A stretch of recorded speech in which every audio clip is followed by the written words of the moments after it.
can't believe it, but we finished the podcast setup in West Palm Beach. And the first episode at Root Cause Healing, I have a very special guest, Rebecca, from where originally? Well, I'm born and raised in Wellington, Florida. Yes. Mm-hmm. Right down 20 right minutes on here. west. Beautiful area. Yeah. Mm-hmm. I've just been there playing tennis, so it's really nice there. And Rebecca runs a couple businesses. You have a main business, which is your social media. Yeah. We can talk about that in a second.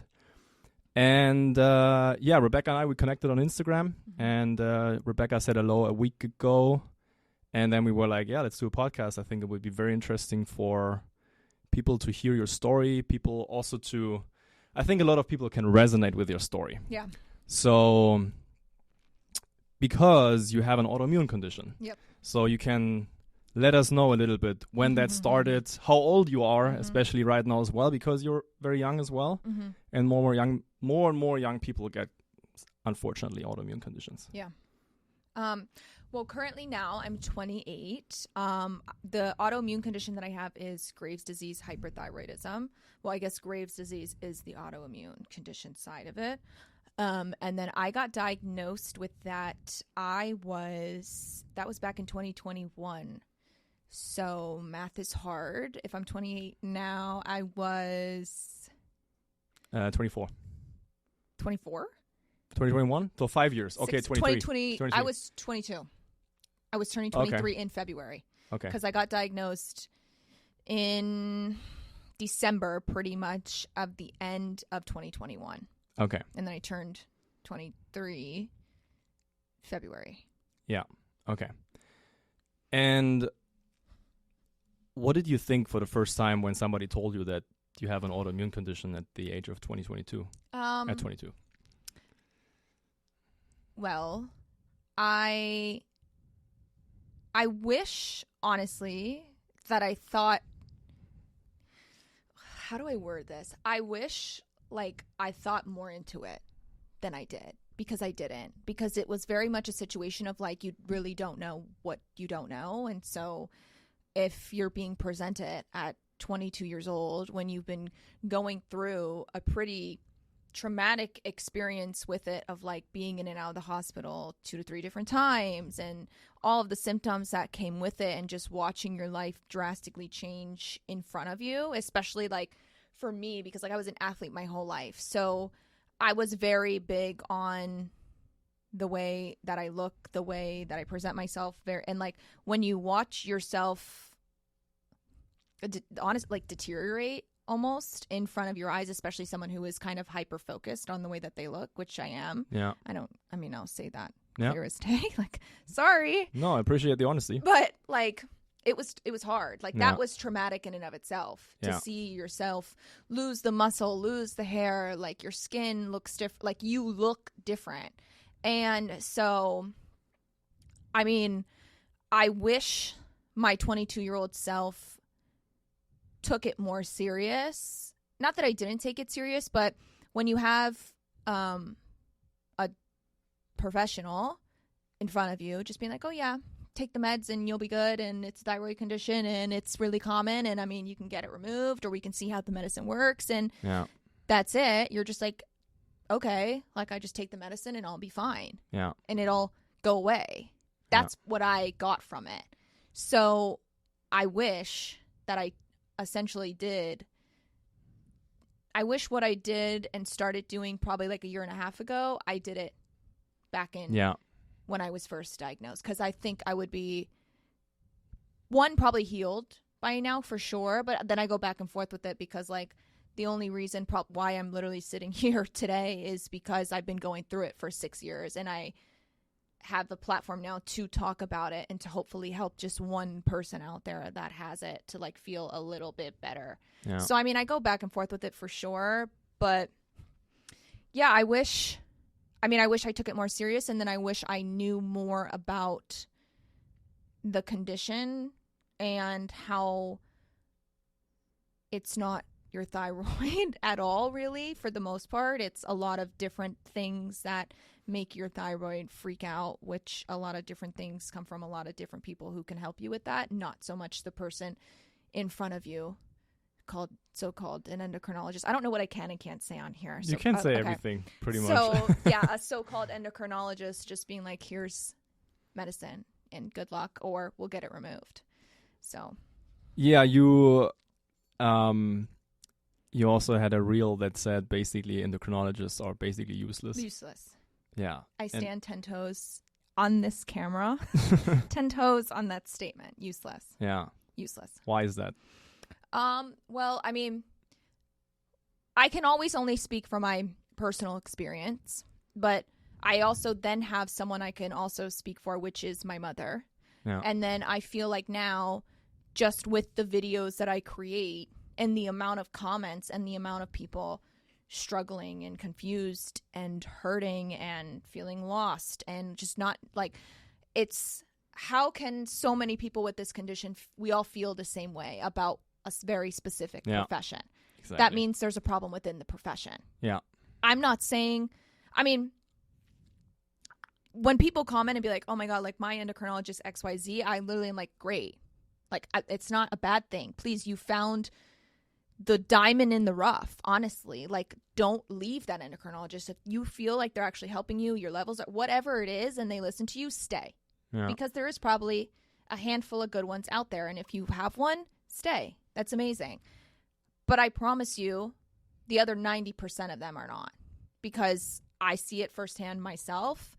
I see it with my mother. Like, my mother got hers removed. Yeah. Like, it was very much just like, after pregnancy, here, you can get it removed. Like, nobody knew what it was, what was going on. And they did all these different tests. No one can figure it out. Like, the tearing of the eyes and, like, the eyes kind of bulging. Like, she went to an eye doctor and she said that, like, they did something with her tear ducts. Like, they put a needle in her tear ducts because they thought that it was something with her tear ducts. Like, they weren't correlated. Like, nobody had any clue about a thyroid condition. Yeah. And so I feel like she was failed because it was just like, oh yeah, you could just get it removed, or the radioactive thing, whatever. Like, she told me how she had to like stay in a hotel away from my dad and my older sister because she just had my older sister at the time, and like because she had the radioactive pill or whatever else. Like, I believe they failed her. Yeah. Because there was just no education about it, the times or not. But I mean, for me, like,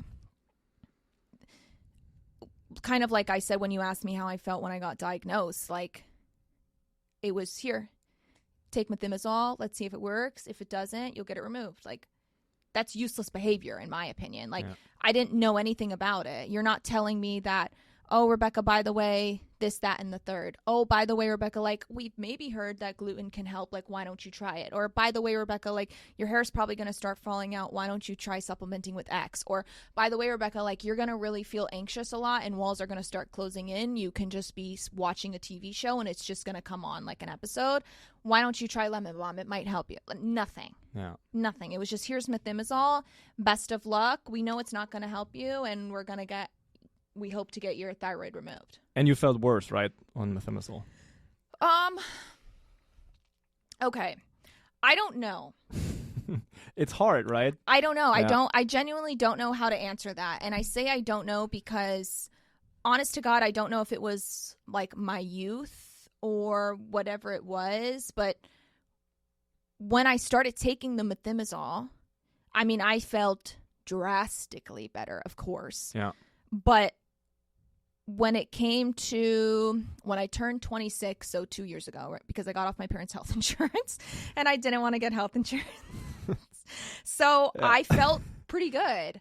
And I was on methimazole, didn't make one single lifestyle change, was eating gluten, dairy, still doing the same type of workouts, still living, like doing everything the same. I didn't make one single lifestyle change.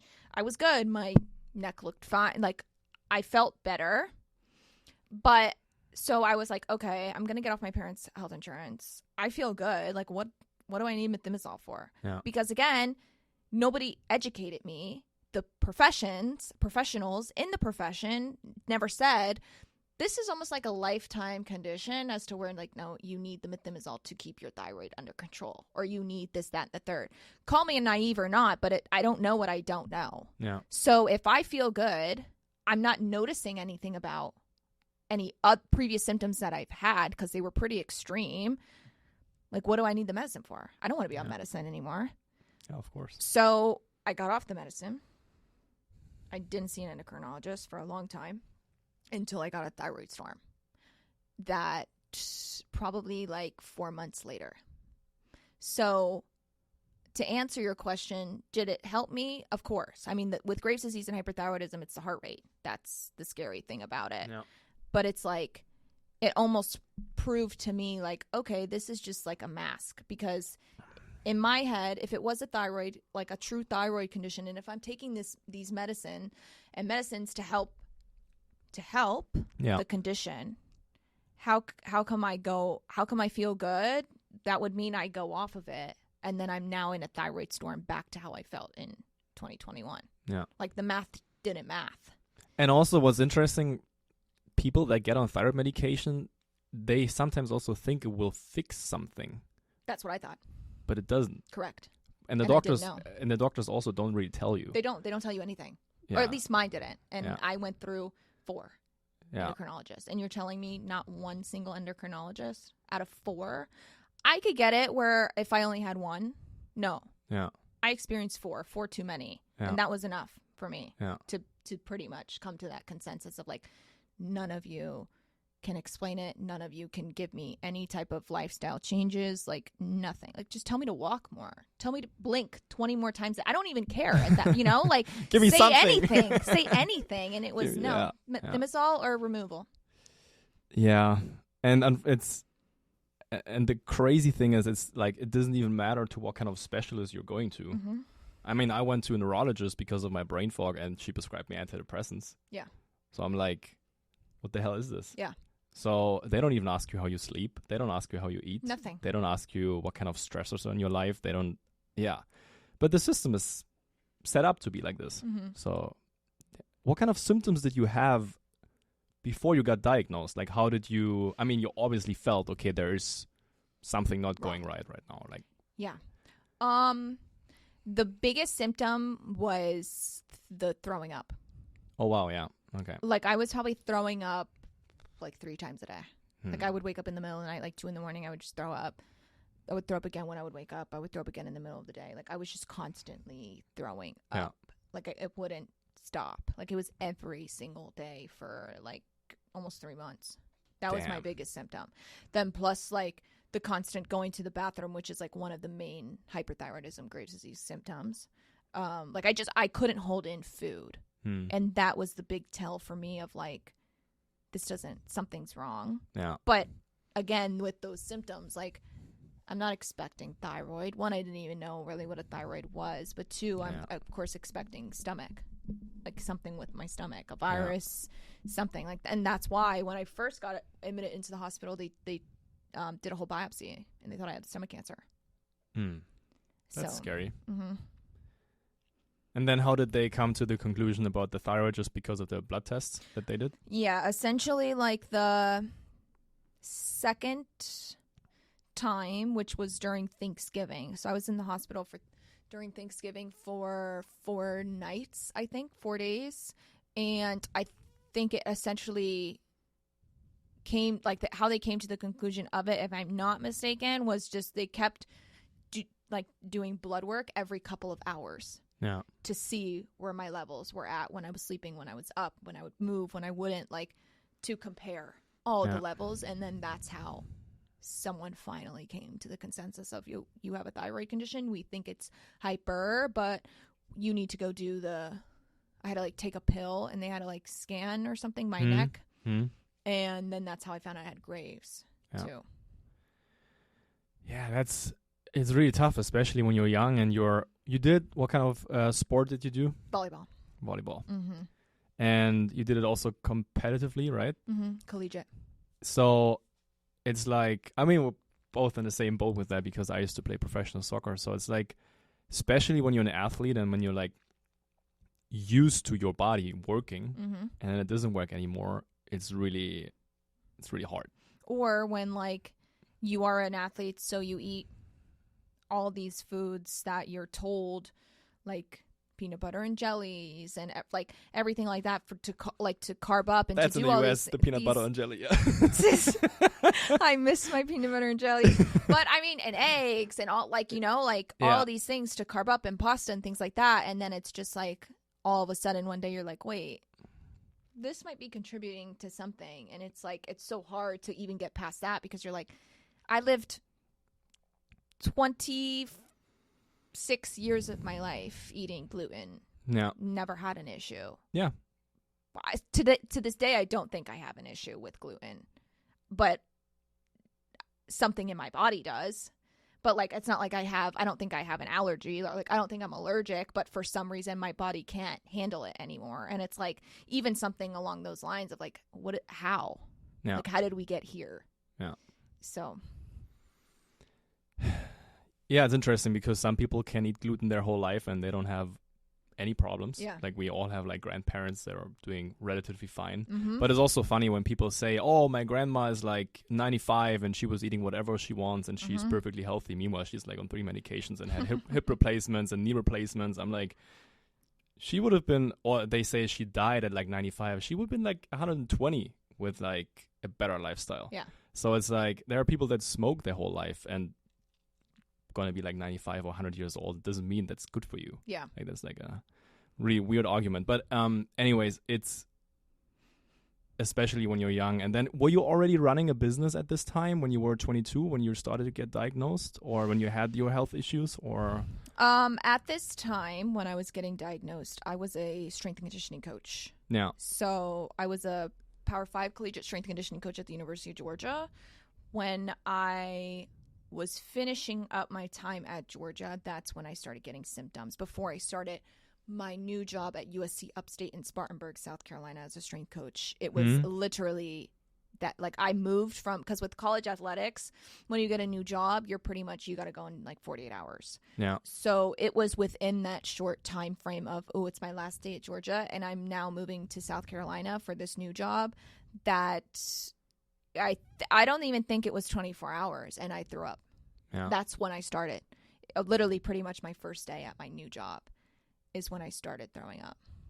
It's a good start in the Yeah, job. literally. But no, I didn't have I DoorDashed. Like, I mean, collegiate strength and conditioning, like, doesn't pay the bills. Not when you're starting out. Like, it takes years and years and years to pay the bills. Yeah. So, I mean, I guess, like, my little business was my own DoorDash. Like, I would DoorDash. So. Yeah. And then how did you get more into, because you're doing a bunch of things. Like, last time we talked, you were like, I do this, I do that, I do this, I do that. I'm like, how? But you have obviously your priorities. So how did you get, so your first priority, you told me, is your content creation right now. How did you get into that? Especially also because you were struggling with your health, but you still managed to build something that you can live off and also live off pretty good. Yeah. So how did you do that? I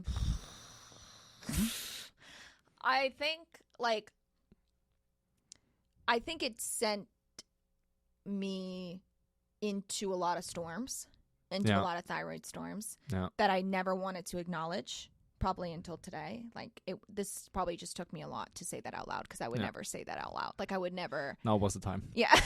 Like, I would never believe, like, I don't. It's just, it is what it is at that point. Like, I wouldn't be who I am today if I didn't go through all of those things and push myself probably into 4 total thyroid storms. But I mean, it was not easy. But I mean, nothing is really easy when you're building something for yourself, then add on a health condition. It taught me a lot today on kind of like how to manage it, or like, it taught me almost to be hypersensitive to the feelings, because before I would just be like, I don't care, or like I would just let the feeling come on and then I would struggle through it and then I would get through it and it would be done. But like now it's like, okay, if I do start to feel like the walls are starting to close in, like, I'm hypersensitive to the feeling, so I kind of know, like, okay, let me breathe, or let me do whatever. Like, I have all these different things now that work for me. But it was challenging. for sure. And I don't even have like the worst health condition in the world. So I can't imagine somebody like there's always somebody with something worse. Yeah. So it's like, but that doesn't mean that this, like, if you don't have an autoimmune condition, let alone a thyroid condition, like you have no clue what it's like to do it ever. Because it's not a Monday, Wednesday, Friday. No, it's a every day, every hour, every minute. You feel different. You feel like you look different. You think different. At 1 p.m., I can't even think, but for some reason at 8 p.m., like all my ideas and creativity comes to me. Like it's just like, it's like you live a backwards life almost. That's how I kind of feel. And you never know what's going to happen. No. Like it's you don't. Unpredictable. No. Which makes it really hard. Which makes it hard to make plans. Makes it sometimes hard to travel. By the way, you were just traveling. What a transition. You travel a lot, by the way. That's another thing. Like chronic illness and traveling is not easy. No. I mean, 2 flight. Where did I go? Costa Rica. 3 flights ago, like I threw up on the plane. Yeah. For whatever happened, whatever reason that was. But that almost, like, to me, took me back because that's kind of what was happening when I was getting diagnosed. Like, if I would just have to, if I had to throw up, I had to throw up. Yeah. Motion usually. Yeah. But now, like, with my condition, I notice if something's off, that's the first tell for me is because I do travel so much or I am so much on the go. Like, if I'm in a car and someone's driving me somewhere or if I'm on a plane or if I'm on a train, like, if I get the motion sickness like that, that's an easy tell that something's off for me. But again, it's kind of like that same thing of just like, okay, I was going to Indianapolis and on the leg to Atlanta, I think it was the connecting or to Indianapolis, I threw up on the plane while we were landing.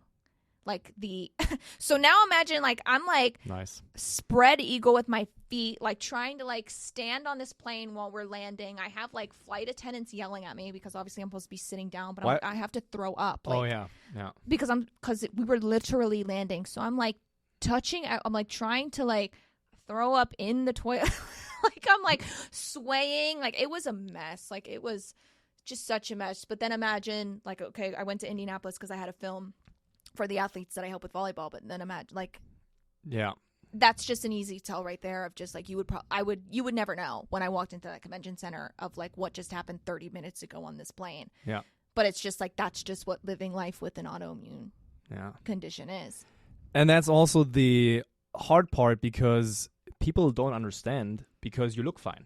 Yep. From the outside, you're like, you look fine, but you're not. Yep. And then people that never went through a chronic health condition or an autoimmune condition, they just don't understand. No. And even doctors don't understand. No. They're like, yeah, sometimes. And the worst thing that they can say is like, you're making this up, or it's like in your head, or you're crazy. Or you're so young, but you're so young. Like, yeah.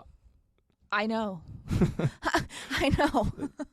Exactly. So it's really heartbreaking when you are in that situation. So it sucks. And the system is pretty fucked up. Yeah, it is. Yeah. It's crazy when you like think back on it, or when you really like, when I think on all the appointments that I had, like, it's just the way that they can make you feel in such an instance, and then you go home like spiraling, or in the moment you're just like, oh, like, okay, like that could make sense. Like, what do I know? But in reality, it's almost just like, well, what do they know? Sorry. Yeah. Like, they're not going through it. Like, at the end of the day, like, I think that's what has helped me the most too, of like trusting the feeling and my body, and like trusting like, okay, no, like if you say like the walls are closing in, or that you on Tuesday look like you gained 100 pounds and on Wednesday you look like you lost the 100 pounds again, trust it, because you're seeing it every single day and you're going through it. Like, they're not. Yeah. So it's like, how can they dismiss something that they don't feel or they don't experience? And that's really what a lot of it is just dismissing. Yeah. You're literally forced to become your own health expert. Yeah. They're like, there's no other way around nowadays because the system doesn't help you.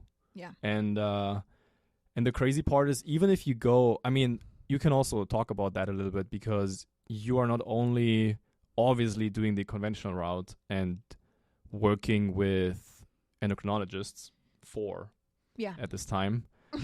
Yeah. I want to see what you say about, there's a cup at the bottom. Oh. I want to see what you say about lemon balm tea with honey, if you like it or not, or if it's too sweet. No, it's insane. I don't know why I've never put honey in my tea. Yeah. I think because people say that. Okay, wait. This is good. I think because I don't know, like, how much, or, like, I don't know. You can't do as much honey as you like. When you think, like, yeah, see? Okay. So I could, like, eat honey off a spoon? Like, okay, that's, like, another conversation I think we get into is, like, sweet treats. Because I need help in the department. Like, I don't know what I can and shouldn't be eating. But we'll talk. This could be cut. But I just didn't want to forget. Yeah. That topic, I think, is a good one that we could talk about. You can talk about. You don't want to hear from me and what I eat sweets wise. I'll be kicked out. I'll be kicked off the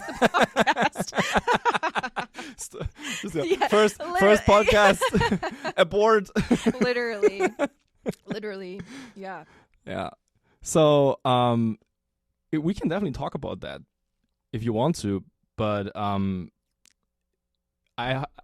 nice that you like the lemon balm tea. Amazing. With the honey. I love lemon balm tea. Period. Yeah. Lemon balm is amazing.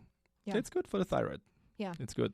And I have hibiscus today, if anybody is watching and curious about that. I have hibiscus. It's one of my favorites. But I always put honey in my tea. It's really nice.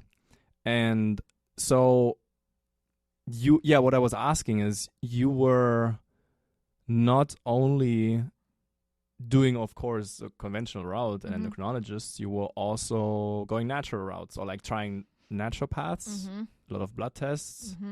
How was that for you? It was, I mean, for me, it was easy because, again, like, I feel like with an autoimmune condition or just a health condition, period, like, you can either go down one or two roads. Like, you can either really, it almost shows how confident you are in yourself, or how confident you are in your feelings and your thoughts. Yeah. And, like, it'll always prove to you to choose yourself, and that you're always right and you're always valid, no matter what it is. No. Because you go through it and you see it every day, and you feel the different feelings every 5 minutes, every hour, like, that's really what it comes down to. So for me, it was like I was already going down all of these different rabbit holes when I would just look at, because for me, what sent me over the edge was my last thyroid storm. I went into a thyroid storm while on methimazole. How? Sure, maybe I wasn't taking enough of the medicine. Regardless, in my mind, if I'm taking 5 milligrams, if I'm taking 2 milligrams, if I'm taking 20 milligrams, how am I taking something that reduces my thyroid production, because it's obviously an overproduction with hyperthyroidism. So how am I putting something into my body that, regardless, even if it's the bare minimum, is reducing the production of my thyroid, and it gets sent into overdrive? That for me pushed me over the edge because it didn't make sense. Yeah. I just didn't see it. And I didn't care if you told me, well, Rebecca, you were only taking 1 milli. I don't care. If I was taking 0.005, I don't think I should have been sent. I was in that was probably one of the worst thyroid storms. Like, I couldn't function. Like, I couldn't move. What happens in a thyroid storm? Okay. Is that a word that a lot of people use? Thyroid storm? Or thyroid storm. Yeah, okay. Because what is the word? I use flare-ups for that when people have storm makes a lot of sense. Yeah, thyroid storm. So what happens in a thyroid storm, at least what I've experienced, is the heart rate, especially with Graves' hyperthyroidism. The heart rate is probably the scariest thing. Yeah. So naturally with hyperthyroidism, like, my heart rate is elevated. So, like, the normal resting heart rate is 60? It should be 65. Mine's probably a steady 70, high 70s, 80. It's always a little bit elevated. Yeah, it's always a little bit elevated. So now in a storm, for me at least, that's the first thing that happens is the heart rate. So now my resting heart rate will be steady 110. Like if I was in a storm right now, I could be sitting here. My heart rate would be at a minimum of 110. Okay. So that's where it gets pretty dangerous and scary because, I mean, it can go up to like, and sometimes I would work out in the thyroid storm. So, I mean, my heart rate would be like 185. Yeah. 190 working So you out. Basically don't even need to do cardio. The body's doing it on its own. Correct. You'd lose a lot of weight in a thyroid storm. So, I mean, with hyperthyroidism. Yeah. But, I mean, the main symptom is, for me at least, was the heart rate. That was the first thing, the first tell. Yeah. Because I have stairs in my house, too. So I would be going up the stairs. I couldn't breathe. Like, my heart rate would be at, like, 135. And it's dangerous. Dangerous. Like, it's not something that is something you joke around with. Very, very dangerous. My neck is the first thing that I notice. Like, my neck will start to protrude or it'll just look inflamed. Yeah. The irritability. Like, I can't even, like, you are breathing and it's bothering me. Yeah. That's how bad it is. Yeah. And then I just can't think. Like, I can't function. I can't think. The headaches. The headaches are probably, like, my third biggest symptom that I would get in a thyroid storm. Yeah. Because, like, and it's always, like, right here. And, like, then I can't move because of my heart rate. Plus, I'm, like, so gassed. I can't even think. I can't even function. Like, that last one, I couldn't even function. Like, I didn't even get out of bed. Yeah. Because I was like, 1, my heart rate is way too high. 2, I'm, like, in pain.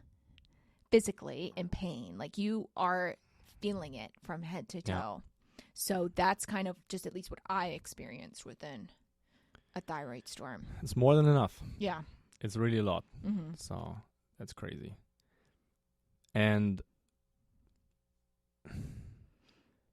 I mean, where are you now, basically, in terms of, you know, because you just said you don't know what to eat, you don't know what you should eat, like, because it's also with the people, obviously, that I am working with, they've been through similar situations that you've been through. Yeah.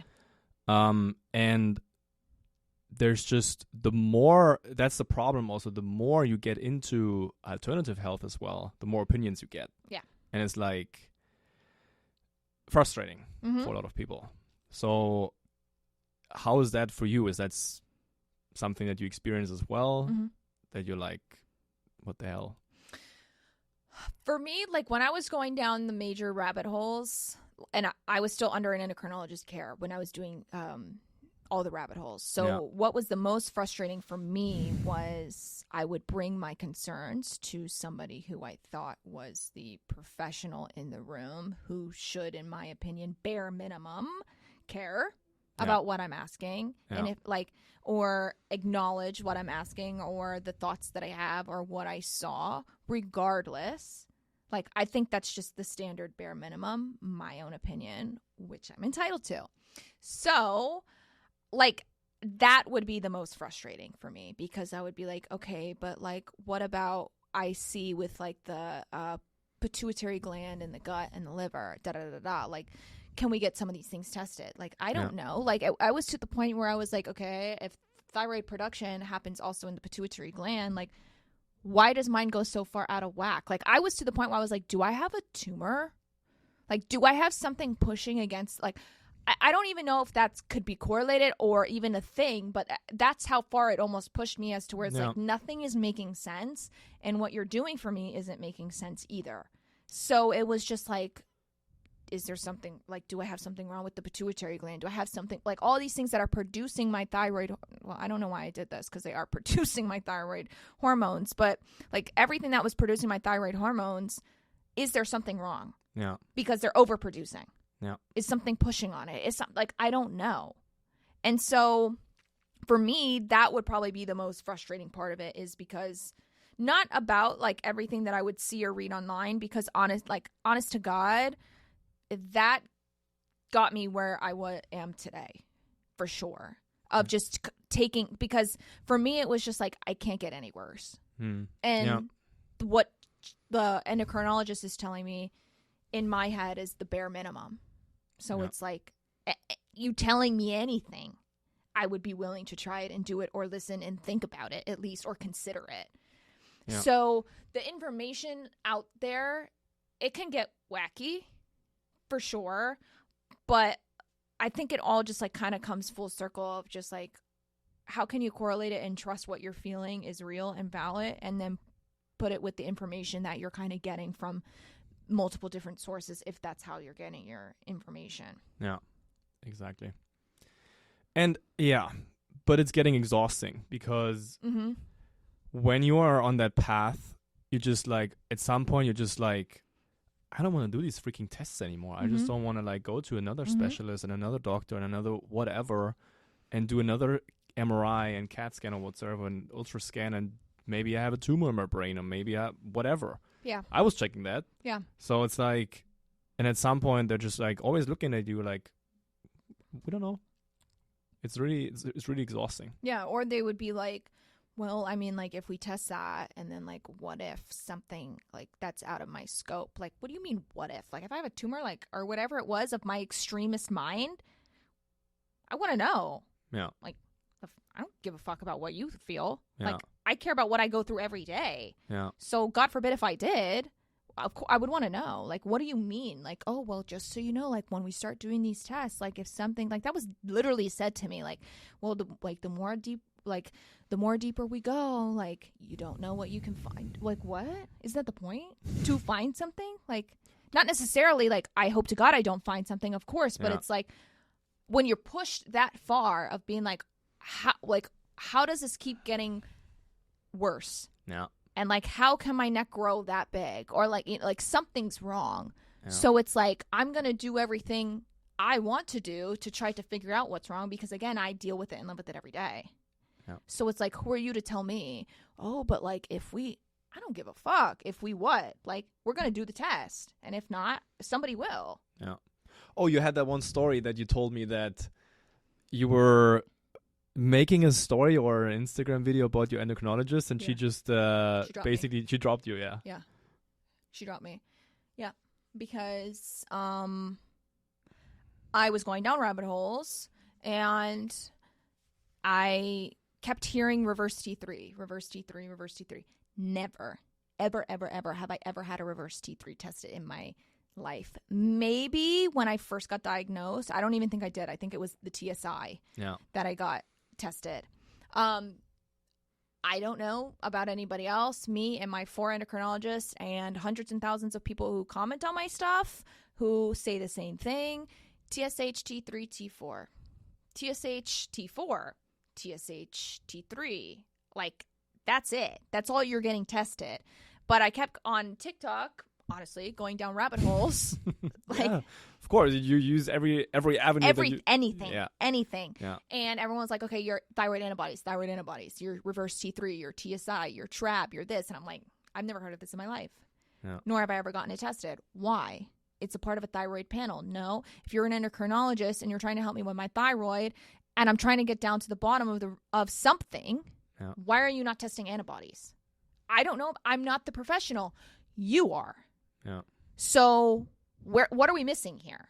Why are antibodies not being tested? Why are you only focusing on a TSH and sometimes a T4, or sometimes a TSH, T3, T4 if you're lucky, from what I've read from my comments? Yeah. Of some people only are getting their TSH and T4. Yeah. What? How are all of these things not relevant to a professional about a thyroid? That doesn't make any sense to me. Yeah. So I went down rabbit holes and I asked, and I was like, okay, like, I would really like to get antibodies tested, not knowing fully what I know now about antibodies. Like, I feel like I'm way more educated than I was about antibodies before. Before, it was just kind of like, okay, maybe my antibodies keep pushing me into these storms. Because sure, my TSH, T3, T4 can be normal. Yeah. But my reverse T3 was at 117. I'm pretty sure it's supposed to be under 12. Yeah. I'm pretty sure. Yeah. Someone can fact check me. I'm pretty sure it's supposed to be under 12. Yeah. Mine was at 117. I'm not the professional, again, but I'm pretty sure if my TSH, T3, T4 is normal, but my reverse T3 is 117... There might be something. There might be something.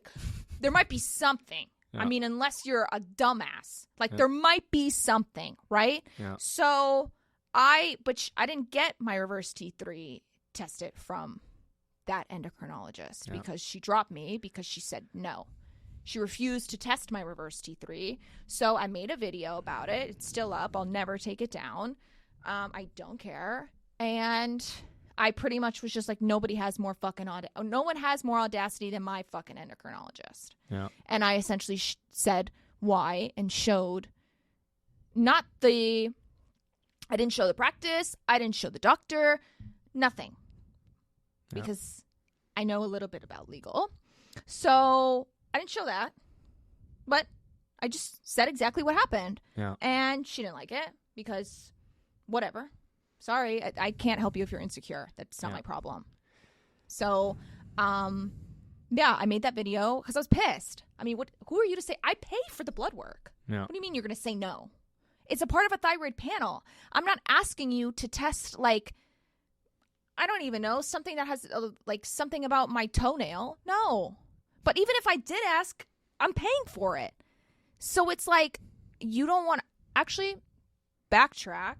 I got the reverse T3 tested from my gynecologist. That's how, because I told him this story. Mm-hmm. And that's how I got the full panel done before I went functional and conventional. That's how I ended up getting it tested because I told him this story. And he was like, just run the panel. Like, just put it in we could do it with hormones and this and that and whatever. You'll get what you want. So, she said no in writing, which is crazy. You did that to yourself. And I made the video. And then, I don't know, 2 weeks, 3 weeks, if that, later, she wrote a letter dropping me from the practice saying that due to my comments online, like I've made it impossible for her to help me. Yeah. Which help me. You weren't helping me. And I can't help you that you're insecure. Yeah. Or you can't handle it. But then the crazy thing is, even if you see something on the blood test, or even if you see the thyroid levels off, they're still not able to tell you what is actually causing it. No. So well, and that's what I think it was. It's just like, okay, like now you know that is what it's going to show. No. Because I'm pretty sure you have to know what a reverse T3 is if you can be an endocrinologist. So you definitely knew what I was asking and why. Yeah. And in my opinion, I don't think you wanted to see it because I don't think you knew how to treat it. Because the only way that I've gotten my antibodies down is because now of like who I see and what they believe. Like I do LDN, low dose LDN, and I love it. Like I love that pill, and I can officially tell you that my reverse T3 is normal. And what is that exactly? Low dose LDN. Low dose LDN is like the easiest way that I explain it, because obviously I'm not super versed in it, is like it's in like Western medicine textbook. I'm almost positive, and do not quote me, that it helps with people with like addiction to essentially remove the feeling of the high. So it's for people who want to recover. Don't quote me. As for how it correlates with the thyroid, it's just, I'm pretty sure it's people with studies show that it brings down, it's the same type of release to help with antibodies. ? Okay. I think. I could Google it. But that's essentially what I got from all the technical terminology that I was told about it. Yeah. But I can tell you that it's legit. But now still after like, what was it, 2021 first time, still after 5 years, and all of the stuff that you've been through, it's still, you still like still have issues, right? Or how do you feel? When was the last storm? The last storm was September 2025. Okay. Oh, that's a while. It's almost a year. That's when I came here. Yeah. So a good bit of time. but how I feel now, night and day. But I still don't feel 100. And that's what we're trying to now figure out of like, because I think I'm super sensitive to methimazole. And we're trying to kind of figure out what is like that perfect level for me. Like a few weeks ago, like I was losing a lot of hair out of nowhere. It's very typical for people for thyroid meds. Yeah. I was losing a lot of hair. Yeah. And that was, like, things like that. Like, I feel like when you go through so many symptoms or you go through so many of the symptoms for so many years, like, it's just such a trigger. And then it's even more of a trigger when you do or you think or you feel like you're doing all the right things. Like, and especially with me, like, I'm very disciplined about a lot of things. You have to be. I think that's the only way you can get into some type of healing phase. Like, it's not a joke at all. Like, you really need to be, if you're going to do your red light every night at 8 p.m., like, you need to do that red light every night at 8. Like, it needs to be like that. That's what I believe as to how you can really push yourself into that healing phase. I don't want to say faster, but just more like confidently. Like, if the more disciplined that you are, I feel like you'll start to see it. Yeah. To want to keep doing it. Yeah. Because it's a lot of work. Yeah, and it's especially also hard if you like, because if you really get better and you heal, it's easier to stick to the stuff that you're doing. Yeah. But if you're not, then it's like also really tough for people to just like, give up. Well, and that's where it's like, okay, I do everything right. I've cut out all of this stuff. Like, I do. I do my, like, I just feel like I'm such a different person than I was, like, in the healing phase, as to where it's like, when you do lose the hair or when you do, like, whatever, your neck gets inflamed or, like, whatever it is, you're like, fuck, like, can I just catch a break? You know, like, it's tough. Like, so that's where it almost just comes with kind of, again, going the full circle of, like, being so confident in yourself and knowing, like, okay, no, like, this is working and what I'm doing is right and what I'm doing is good and, like, everything is working kind of in your favor, essentially. Yeah. And your main thing that you're doing right now is the content creation, right? Mm-hmm. And what other things are you doing? Okay. So I'm a full-time content creator influencer. Yeah. I help athletes and businesses build their social media profiles. That's probably like my neck and neck main thing that I do. Like for athletes, whether it's if they're not recruited yet, then I help them with highlights to just help them with exposure. Yeah. And then like also teach them the social media side of it. And then, but if they are committed to a college, then I help them obviously build their social media for NIL. Yeah. And then like businesses, same, like whether it's for leads, whether it's just for growth. Usually with businesses, it's always going to be leads. Yeah. But just kind of growing business pages also. I do volleyball private lessons because I used to play volleyball. I do Turo. Yes. I rent cars out on Turo. I flip cars from the auction.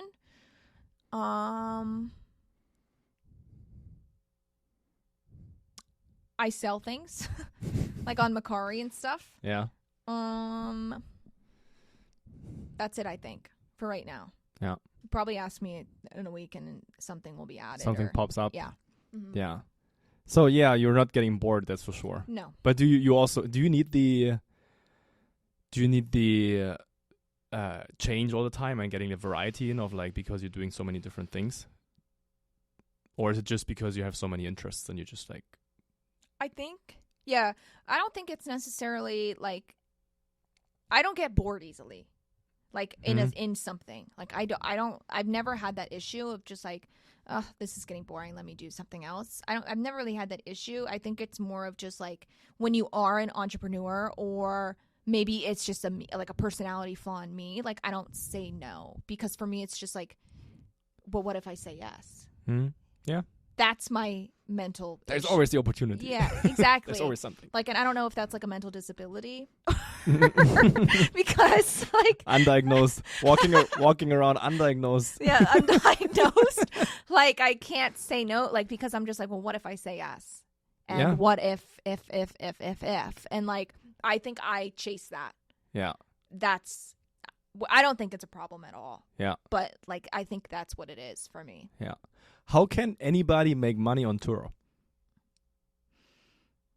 Anyone? First of all, can anyone do that? Yeah. How?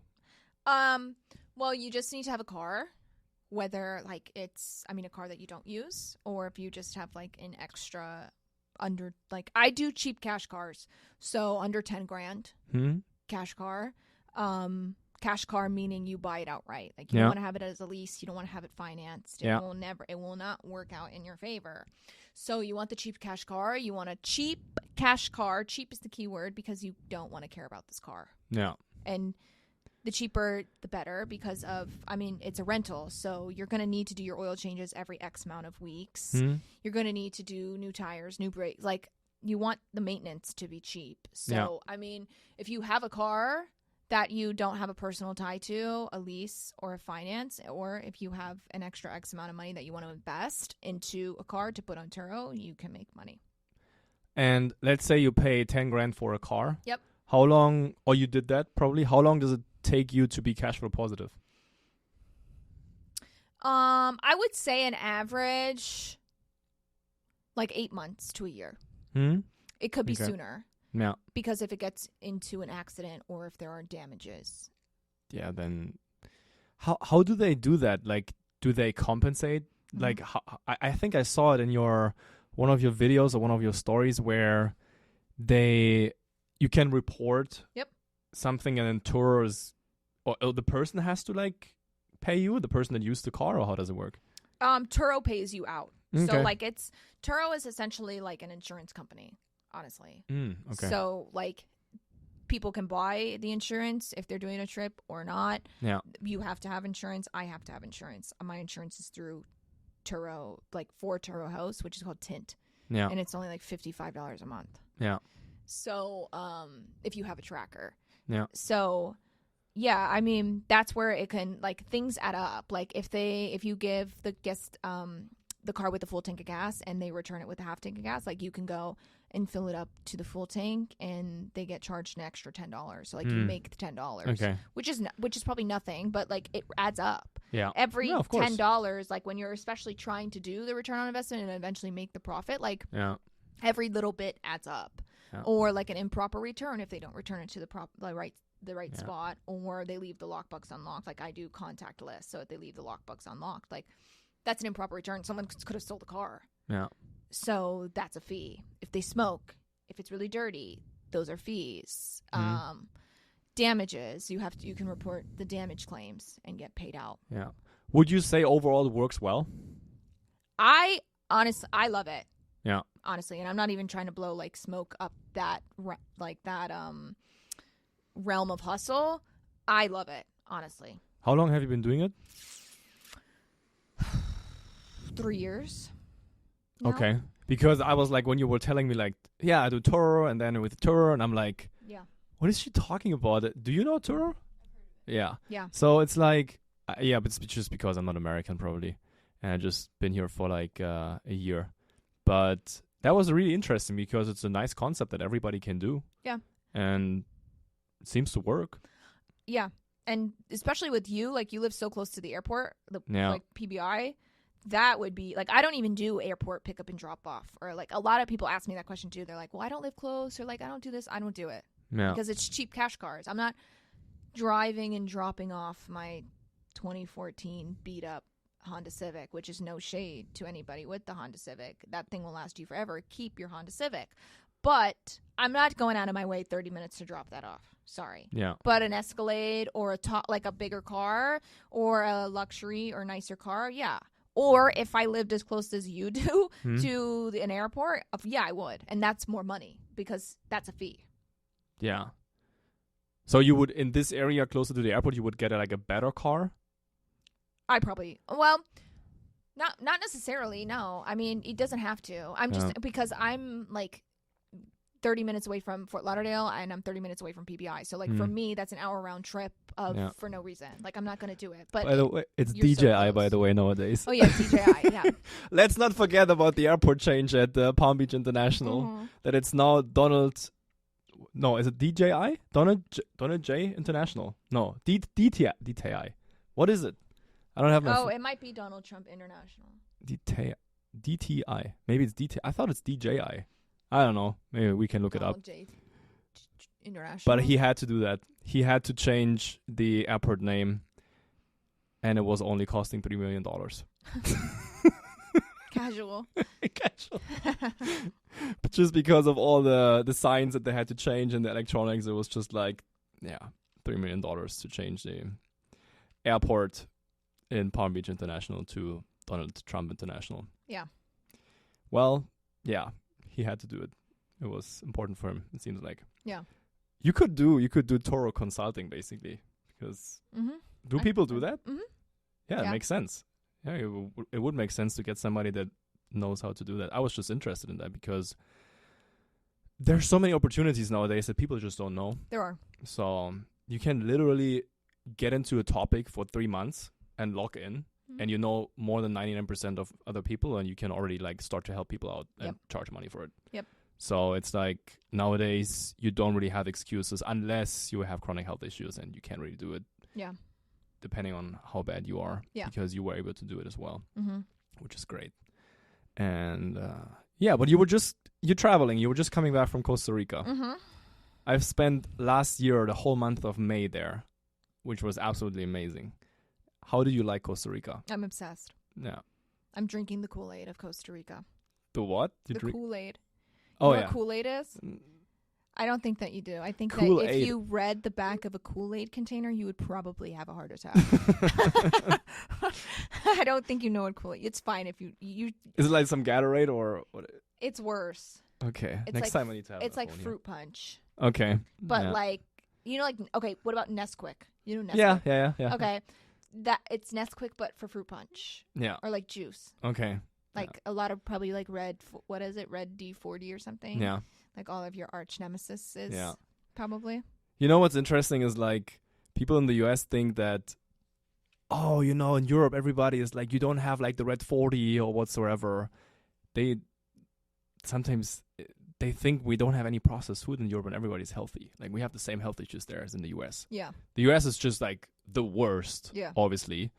But we have almost the same amount of autoimmune conditions. The obesity is much higher in the US and anxiety and depression, but it's pretty much the same. And people just don't realize that Europe is pretty much the same in terms of chronic health issues. And also the system is also the same. Like it doesn't matter where you are in the world nowadays. Every country, every nation has chronic health issues, and it's getting even worse. And more young people are getting it. That's the crazy thing. Like 20 years ago, not so many young people were getting chronic. I mean, just the fact that we're sitting here, we're like not even 30. Yeah. And talking about chronic health issues, that's not what we should do actually. Exactly. So there was just, there's a 17-year-old like super talent in Germany, a pro soccer player that just got like signed a contract for like 10 million signing fee and stuff like that. And he signed the contract, and then it turned out he has a metabolism disorder. They said metabolism gut disorder. His name is like Kenneth Eichhorn, I think. And, I know how it is when you like get chronic health issues as a pro soccer player, and you never see in the newspapers what's actually going on. They say it's a metabolism disorder. I think he has some colitis or some Crohn's or something whatsoever. So it's like he's 17 years old. Like it's just. I mean, I don't know that he has this, so I'm... Anyways, but it's just... it's getting really bad. Sometimes I'm, like, contemplating about this, where I'm like, what will happen in, like, the next 10, 20 years? Where will it end? Like, because more and more people are getting sick. How will this world even function? Yeah. It's scary. And especially, I feel like, with the amount of people who are, like, advocating for it or, like, talking about it and, like... Now you're hearing even more people who have it because people feel comfortable maybe talking about it or sharing their stories or whatever it is. So yeah. So, but Costa Rica, Yeah. Costa Rica is really beautiful. It's amazing. And the hotel that you went, but have you been also like in some rural places as well? Oh, I saw you were seeing like cool animals as well. Yeah. That was fun. Yeah, we went to the rainforest, which was, I don't have any, like, I can't say any, like, there's not enough good I can say about it. Like, it's almost just one of those things where it's like, experience it for yourself. Yeah. Because it's just like, I could talk it up for 5 hours, and in my head, it still won't be good enough. Like, yeah. I can't do it justice for everything that I saw, experienced. Just the air alone. Like, I just felt so rejuvenated. Were you on the Pacific side or on the Atlantic? Pacific is west and Atlantic is east side. Still okay, never mind. Just the Pacific is just a little bit more polluted, but not that down there. The Pacific in like LA is really polluted. I think Pacific. I think it's very much like the Pacific. Costa Rica, most people are in Pacific. But that's one of the main reasons also why I didn't go to California, because the ocean is so much cleaner here in Florida. Well, you can't even swim in the ocean in California. It's too cold. I mean, that's a different story. But I think right now it's too warm in Florida. No, not warm enough. I need the water. The water? It is bath water. But like more. Yeah. Like hot tub. Okay. Yeah. Well, maybe we can organize that. I'm going to ask Donald Trump if he can heat up the ocean here in Florida and West Palm Beach for you. So if he can change the name of the airport, maybe he can do that as well. Maybe. So, yeah, but California has... do you know the Great Garbage Patch? No. In the Great Garbage Patch? Is it like this? Yeah, right? No, it's Great Garbage Patch. It's like this miles and miles of plastics and waste. In California? In the Pacific, that is like in between Hawaii and LA. And it's just, if you look for videos up of that, it's crazy. It sounds it's disgusting. so bad. Like, the Pacific is really polluted, even though it looks so beautiful when you're there, and it's probably the most beautiful state in the US, even though I didn't see that much. Yeah. But a lot of people say this. It's just really sad because it's so beautiful there, but it's pretty dirty. Yeah, that's the air alone. And the air, yeah. The smog or something like that just sounds gross. Yeah. Smog. Even though I love LA. Do you like LA? I love California. Yeah. It's beautiful. Yeah. Me too. Have you had the pipas in Costa Rica? These little coconuts? They're called pipas. I didn't. No? Mm-mm. Oh my God. I did have... You didn't go to Costa Rica? I did have the lychee though. Oh, the little fruit. Yeah. Lychee. They're like hairy. No, that's rambutan, I think. Isn't it lychee? Lychee is not hairy. Well, it's like the outside is like red and it's like but the spiky. That's rambutan. But then when you open it, it's a lychee in it. Question mark? That's hilarious. There's a lychee inside the rambutan. Yes. That's what it is. It looks like a lychee when you open it. Rambutan. Oh, it's not. So it's like... You can look it up. It's there's lychee and there's rambutan, but I think they're very similar fruits. They taste the same.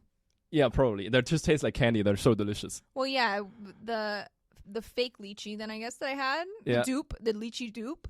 Yeah. I mean, it was good. Yeah. But I mean, I've only ever had like another like I don't know, a real lychee is like. Oh my God, there's like a lychee martini. Oh yeah. We don't do that here. Yeah, we don't do that here. Yeah. When was the last when was the last time you had alcohol? Yeah, you can put me on blast. It's fine. You can put me on blast. Last time I had alcohol.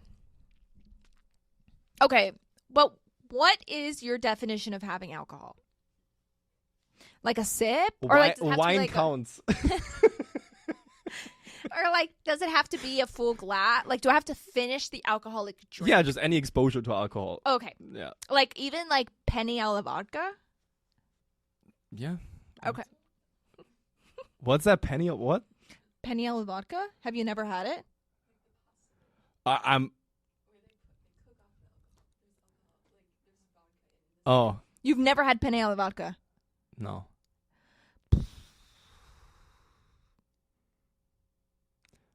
Have you? No. That means you didn't have a good one. Yeah, she didn't. Yeah, it's not worthwhile remembering. But no, I had never heard of that. Is that good? It's amazing. But it's a pasta that has vodka in there and cream and cream and red sauce. Yeah, it sounds amazing. It sounds great. Everything that I would not eat. Everything that I wouldn't eat. Okay, the last time I had an alcoholic drink, I didn't have an alcoholic drink in Costa Rica. Thank you. Mm-hmm. Good job.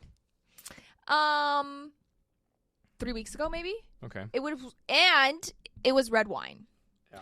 Like maybe 5 sips. That's pretty good. Like the antioxidants. Do hibiscus.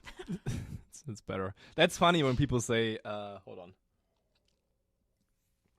Yeah, I mean, people always try to validate their decisions a little bit when it comes to red wine, specifically. Not you, but also you. When was the last time you had an alcoholic drink? 7 years ago. Okay, but like, do you think you'll drink at like your wedding? No. Like, not even like a champagne toast? No. Like, first of all, champagne. Like a crisp mimosa. That's the most disgusting thing you could drink. Like, how do you call in Germany? Sometimes we say it's how do you call the brush for the toilet? Toilet brush? Yeah, like a toilet. Oh yeah, brush. we say it's like toilet brush water. That what? Champagne? A mimosa? Yeah, that kind of stuff. It's just a exaggeration, obviously, but no, I would, just because of the energies alone. I want people to be. If I would have a wedding, I would never allow even alcohol on the whole wedding. No, just because of the energies in there. I just want to have clean, pure energy, because alcohol also attracts negative energies. So I would not like to. I don't want to. I want to have like a really pure. I do my 30th birthday, November 7th, where I would love you to come, invite you, but it's gonna be alcohol free. So because I don't want that. I don't know. I don't like it. Okay. And the energy is really special when there is like a sober party. It's really different, and it's really pure, and it's really fun. Yeah. Even though people That's a hot take. Even people, yeah, I know, but even people might not believe it. But it's where did I do that? I don't know, but I think it's gonna be great, and what? I think it's your 30th birthday. Yeah.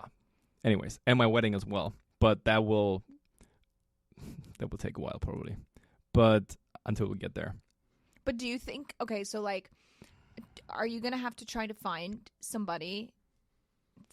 Like, do you want to find somebody who's on your same wavelength of discipline?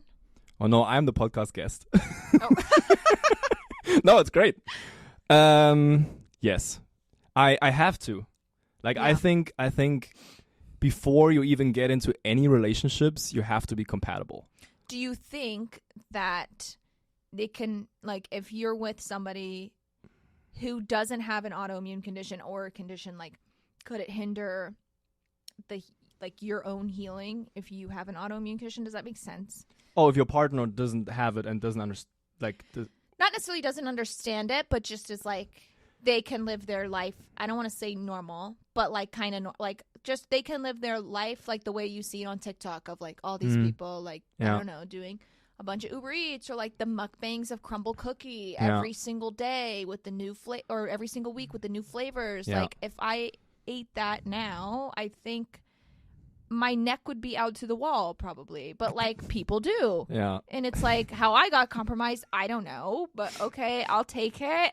Cool. Yeah. But like, do you think that could hinder somebody's healing process? Or for you, like, would you, like, what if you fell in love with somebody that can eat gluten and dairy and penny yellow vodka and eggs? I think I would not.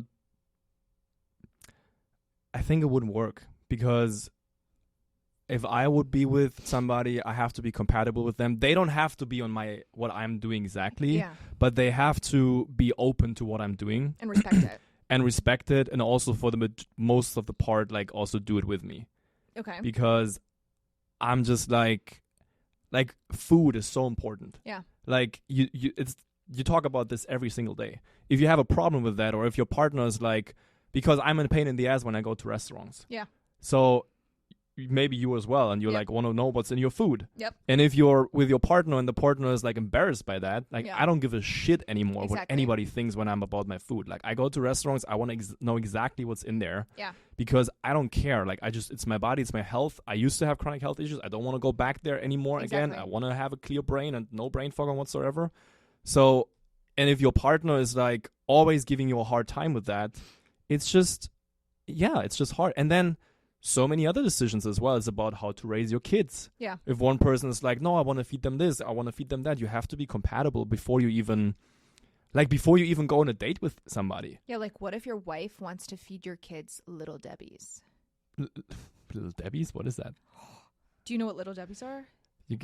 It's like Reese's or something like that.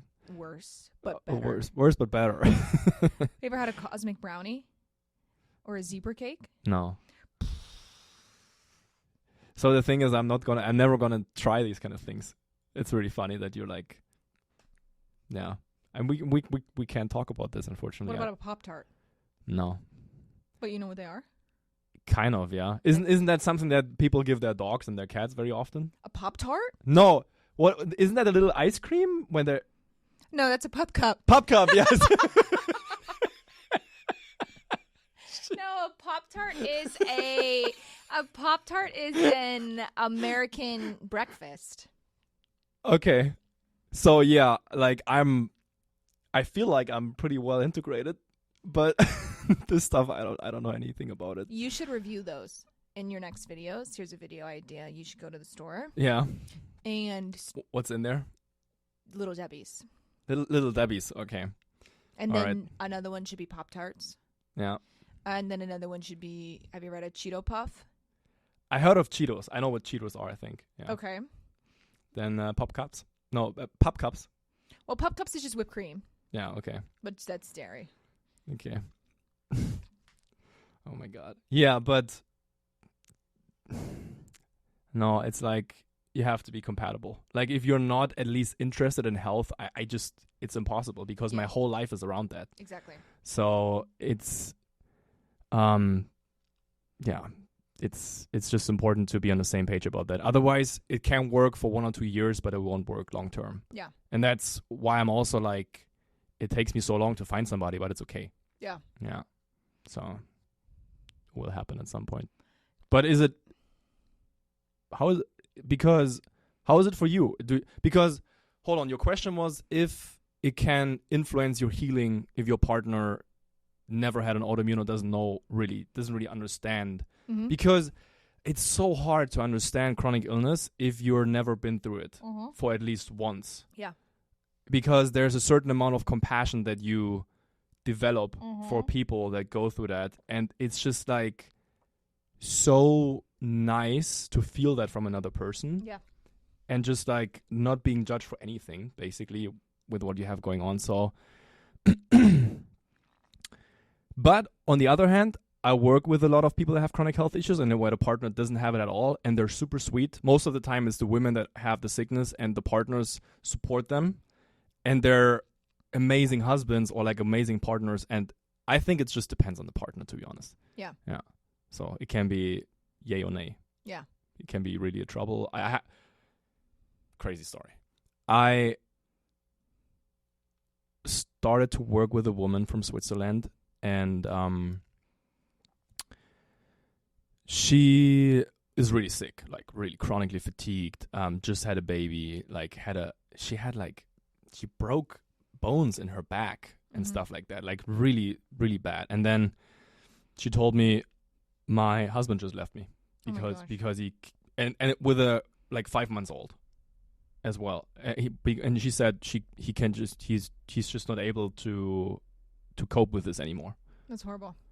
So I'm like, that's insane. Yeah. So it's like this stuff happens, unfortunately, as well. It can be such a good support. I wanted to ask you this because you were obviously able to build so many things, even though you had your health issues. Yeah.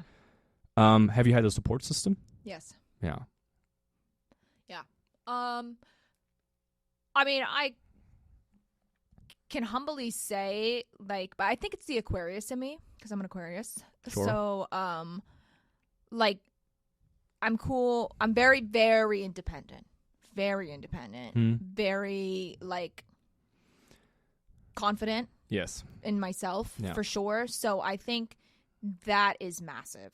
Yeah. Like, support system or not, I'm blessed to have the support system that I do, for sure. But support system or not, if you're you can have the best support system, but if you're still missing that, you're still missing. Yeah. It's missing. Yeah. So I think, like, for me, the support system for sure. I mean, like I said, like, I have a mom who, of course I have a mother, everybody has a mother, but I have a mom that the pause was not necessary there. That was, like, way more dramatic than it needed to be. But, like, my mother went through a thyroid condition and got hers removed. So I have somebody, I mean, she got it removed, so it's not like she didn't live with the symptoms as long because she did that route. But still, she still had the symptoms to find out what was the problem, which is enough for sure. Yeah. So, I mean, just having that alone, I mean, my family is, like, the best family ever. Yeah. And then, I mean, my boyfriend for sure. Like, I don't, kind of like what you said, like, you can tell, like, you could see different relationships where it's just like, if they make fun or if they make comments, like little comments, like, if you don't have the strength yourself or the confidence yourself or the willpower yourself or the discipline for yourself, if you don't have a partner that supports it, it's done for sure. It's really tough. But I can tell you're really confident and you get your way if you want to get it. It's like, you do. You have that. Right? I mean, what's the point of living life if you're not gonna? Yeah, you gotta be tough, especially nowadays. Well, I mean, if someone's telling you no, you're just talking to the wrong person. Yeah, that's what I think. Yeah. So, I mean, how can you live your life any other way at that point? Okay, I have a question before we wrap up. And that question is, if you would know that you would wake up tomorrow morning, amnesia. Yeah. Everything is gone. Yep. If there's one message that you would say to yourself, what would it be? Amnesia in what way? What do I forget? Everything. Like, I forget that I have a health condition, or like I forget what I do, or forget anything.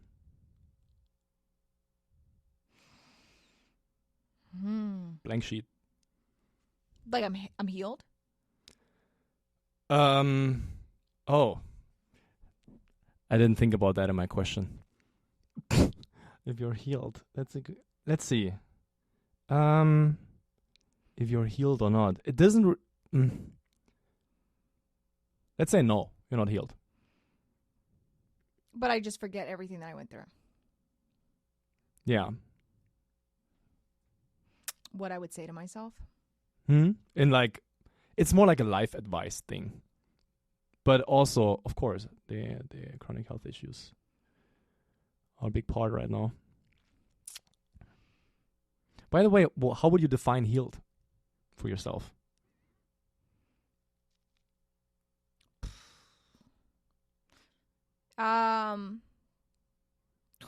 That question's gonna make me emotional. How would I define healed for myself?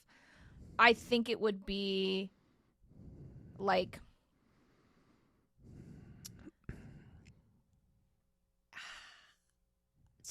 how I would define being healed for myself would be to, like, it's not even about not being symptomatic or not being, like, being off medicine. Like, those wouldn't be my answers. My answer would be, like, being able to wake up and look at myself in the mirror every single day for 365 days. Being able to wake up and, like, think the way I want to think every day for 365 days.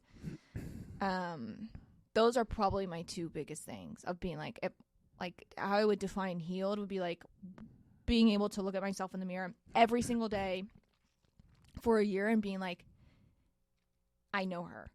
And then like the same thing, like waking up 365 days and having clear thoughts, not saying that thoughts, and anybody, chronic health condition or not, don't get jumbled or you don't get overwhelmed or whatever else, but it's like being able to think clearly or to focus when I want to focus or to do something when I want to do something, and like not lose the thought or like not forget or like not get so overwhelmed on something so small.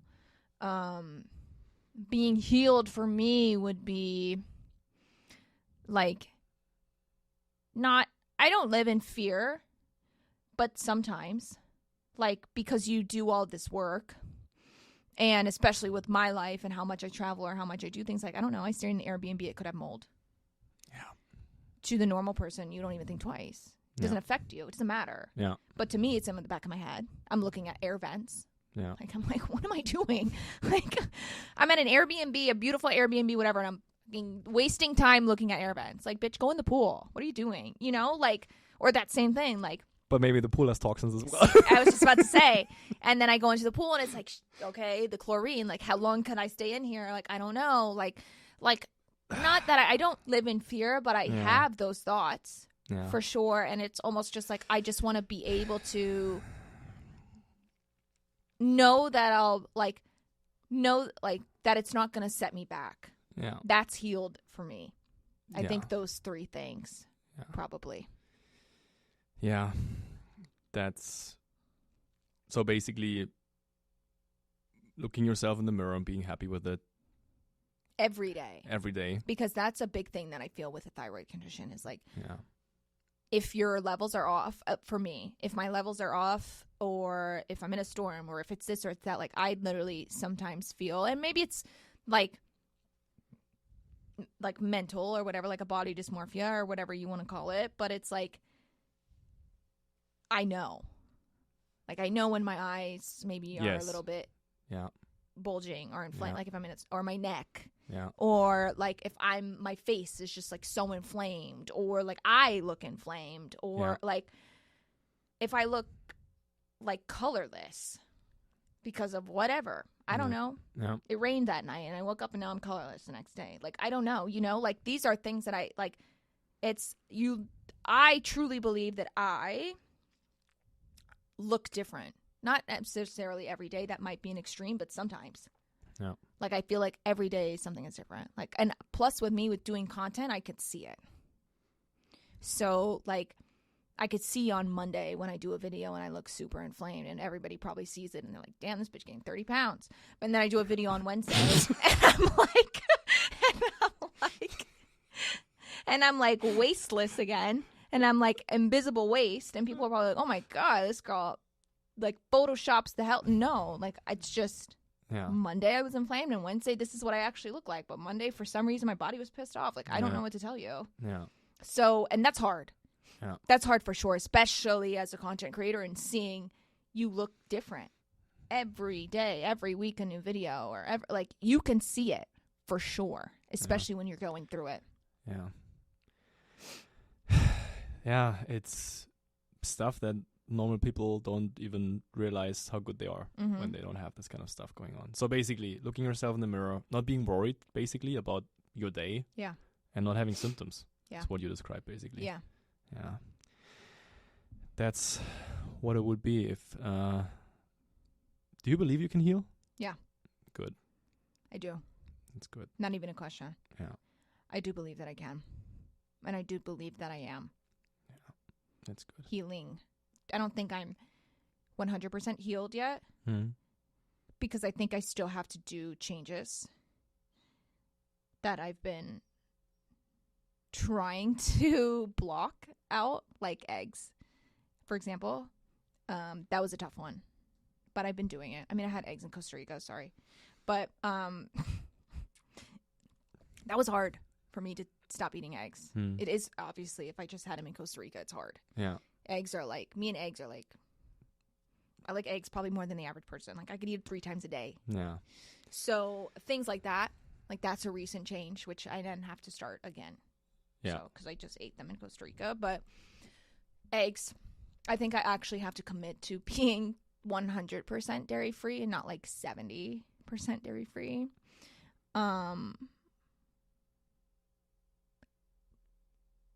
Learning how to eat more whole foods on the go, which I think just comes with me being able to meal prep and like actually taking the time to do that. Yeah. Because I'm not a snacker, but I'm a grabber.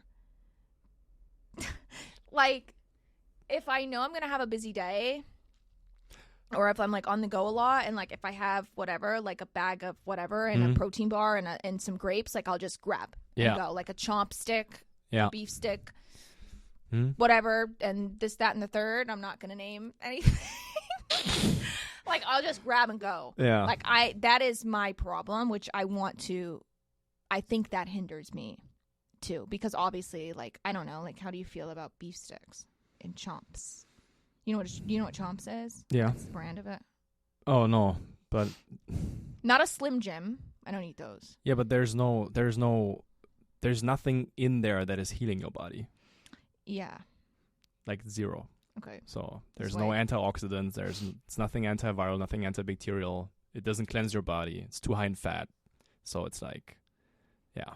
Yeah. So that's my issue. And like, I think I make the right choices with what I grab, but I think the issue is the grabbing, just that alone. Like, I think my goal is to do better with being like having whatever sweet potatoes prepped, like 7 sweet potatoes, so I can eat the sweet potato and then go. Yeah. Or like maybe finding that middle ground of a protein bar that could work in some way for me. Get some dates.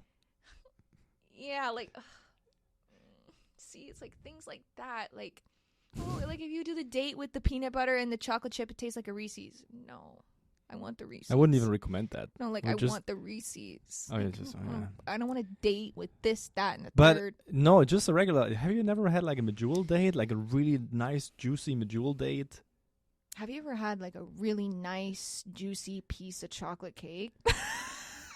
It's like, yeah. I did, of course, and I know it's good, but it's just so long ago that I don't even remember how it tastes. Yeah. So it's like at some point your body's really able to crave healthy things. Yeah. I'm finding that. At some point. For sure. Like, I think I'm definitely on, like, and I always ate good, but that's the thing. It's like, that's what I knew my whole life of, if you have the eggs and spinach for breakfast, that's great. But it was then a matter of finally understanding the switch of, okay, that is great, but it's not great for you. Yeah. And there's the difference. Yeah. Yes, eggs and spinach are great. And if you eat that for breakfast and then you have this for lunch with cottage cheese and lunch meat, cool, there's your whatever. And then for dinner, this. Like, that is great, but not for you. And that's finally, I think, what's getting through my head of, like, finding what's great for me that doesn't irritate whatever thing is in me that gets pissed off sometimes from whatever it is. Yeah. So I think that was the switch that I had to be like, okay, no, eggs are good. It's not like they're whatever. Like, that's what we know our whole life. And I've never had a problem with it, but they're not good for me anymore. Mm-hmm. And maybe one day, hopefully to God, they will be. Maybe one day. No. But that's kind of the, I think, not necessarily the hinder, because I don't feel like I'm hindering myself from healing at all. Like, I really am committed to it. But I do think that's that final step of being like, I don't want to say prioritizing it, but kind of. Yeah. Of being able to be like, okay, here's your sweet potatoes for the week. Grab one. You like sweet potatoes? Love. Which one? Like Japanese or the? Both. Both, yeah. But I go for the orange more. Yeah? Interesting. I like the Japanese more. Okay. What's better? It's the same Thank God. Same benefits. Thank God. Okay, yeah. Then yeah. Okay. And how, like, if people want to reach out to you for your help, also for social media, Yeah. helping them with their businesses, helping them with also athletes, Yeah. needing your help, where do they reach out? Just my Instagram at Rebecca with 2 A's Martinez, REBECCAA Martinez. Yes, we're gonna link that. That's not a problem. Okay. Well, and then just send you a DM, or makes sense. I run my Instagram. Okay. So yeah, that's good. Then that was great. So I really appreciate you coming here and also talking about your story. It's not easy. So I feel like that wasn't even the half of it. Yes. Like I feel like I have like a whole nother. We could do like a part 2. We can. Yeah, we're already. How many hours are we in? Like it's 1.5 hours, I would say. Yeah. Who's chopping this? Nobody. Chopping it? We don't chop it. Why would you chop it? Like the whole podcast is just getting uploaded. Oh, nothing's gonna get cut? For Instagram, of course, for the reels, but not for not for the podcast itself. No, that's not needed. I think it's we can do a round 2 for sure, especially when you say you have more to share and it's we have a good time. So but I appreciate it, and I thank you for coming today. So thank you so much. Yeah, thank you for having me. This is amazing. You're welcome.